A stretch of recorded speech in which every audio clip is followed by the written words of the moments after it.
My name's Lorna Kelly, and I am an interior designer. Today we're in the Arts and Letters Club. We moved into this building in 1920. The concept for the club was a man called Adrian Dingle, who was a journalist, and he thought that there should be a place where people who were interested in the arts could meet and discuss. Painting, I think, is the thing we've become most famous for, and that's because of the Group of Seven. The Group of Seven didn't come along until, the end of the First World War. So the club had been in existence for, quite a few years before the Group of Seven got together. I joined the club in 1993, which is, 19 years ago.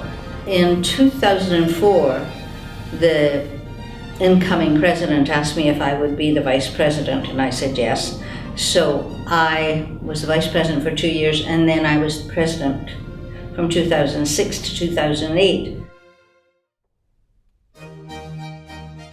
When I came to Canada, I made the decision to go back to school. I studied quite a bit before I made the decision to go to Ryerson. I went to Central Tech, I took drafting, I took building construction, I painted.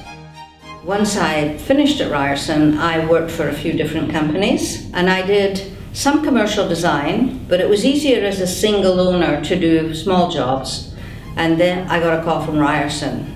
Would I come in and teach first year drafting? After I had been there for 5 years, the chair's position became open. I applied for that, and I became the chair of the school for 10 years. I have always been interested in design from when I was a little child. As a designer, you're not chained to the board. You have to like people. For me, moving from a business into teaching, one of the things as a faculty member I loved was the time when you were in the studio, walking around the studio, sort of talking to the students about their project and how they were getting on, and answering questions and helping if possible.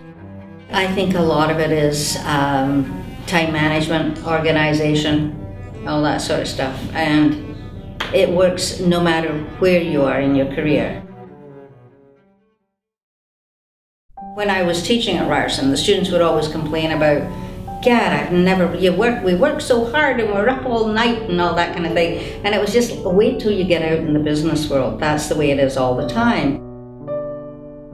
I'm retired now, but I'm really busy. I volunteer at the museum, I volunteer here, I do other things, I have a social life, I go to the theatre, so you have to think about your time management. It's one of the biggest things.